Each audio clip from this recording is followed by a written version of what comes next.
Hello and welcome back again to Frankie's World. You wonder why are we looking at the moon right now? Well, that's because of the feedback I received from many of you on the new style of the video, so that left me quite over the moon. But enough malarkey. Let's return to our favorite place, Frankie's World. And today I just want to drive through history, or actually put my thoughts into a historic mode, because I did visit a couple of places that left me pondering about a lot of things. One of the places I decided to return to after driving through is the city of Derry. So I just wanted to spend a couple of minutes just reflecting, not actually offering an opinion, but reflecting on my experiences there in what I thought was a really beautiful city, but also a city that carries a recent history. On the 30th of January 1972, 26 unarmed civilians were shot during a protest march on the Bogside area of Derry. 14 people died, 13 were killed outright, while the death of another man 4 months later was attributed to his injuries. From my visit, it was really obvious that this event still lives in the heart of the city. Seeing the many murals and monuments that were out there, and it gave me a bit of pause of thought. And I know there are a lot of political and historical attributes to all of this, and really it just filled me with sadness that so much suffering had to be endured. And it's not as much as offering an opinion on whose side I'm on. I don't think it's my place to take a side in this, because I'm basically an outsider. Nevertheless, after having a few drinks there and a spot of lunch, and talking to the younger generation, they are aware of the history, but they seem more poised to move on with their lives and let the past be the past, but also take lesson from it. And there's a lighter side to Derry. It's beautiful walls, and it's a beautiful city. And with that, I felt like, okay, I just needed to mention Derry and my visit to it, because it left such a deep impression. But not enough to aimlessly waffle about a subject that I might need to learn a lot more before I can actually have an opinion on it. So we leave Derry for now, and we go off to our next destination, which kind of ties in one way or another.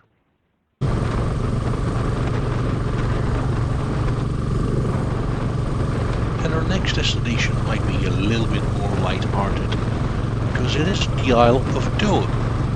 Doa? Doe? I'm not sure.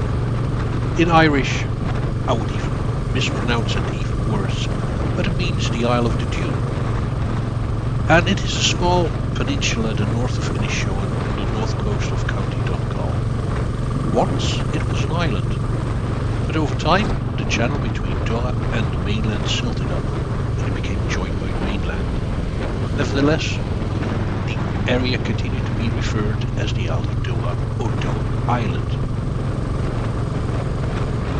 And we're heading over there to the Family Village Outdoor Museum.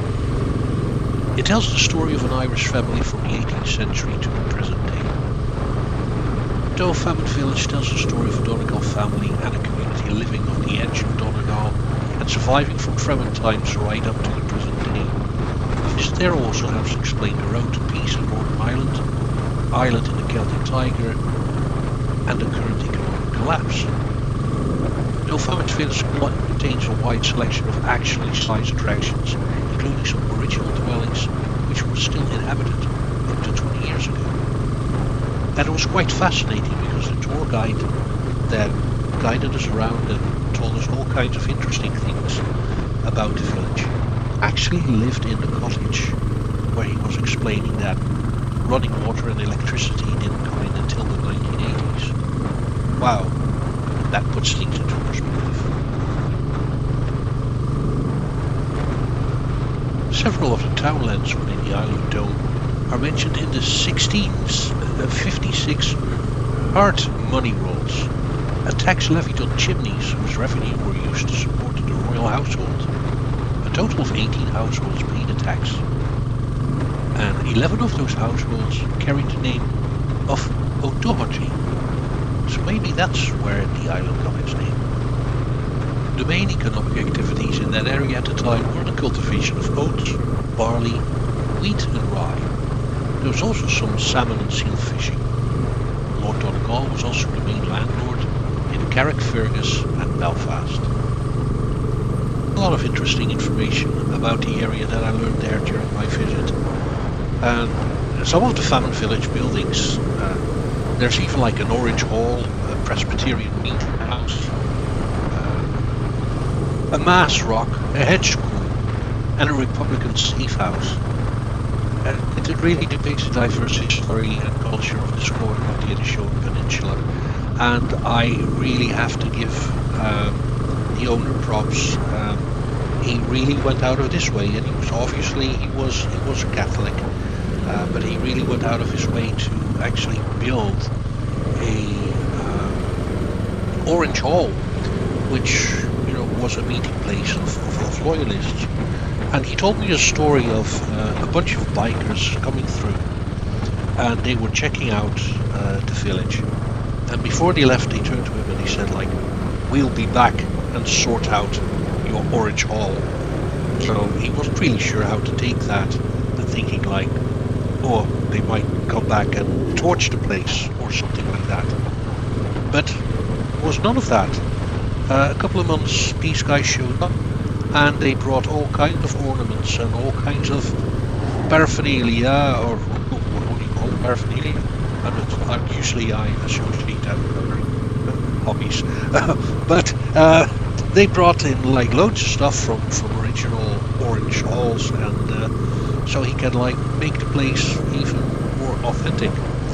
So that really told me that the owner was going out of his way to give an as objective possible representation of the history of that location. So I really enjoy that. Unfortunately, I didn't shoot no video there, but I got some pictures, so I made a nice collage, and for your pleasure. And if you do head that way, I could definitely recommend a visit there. It's most enjoyable, and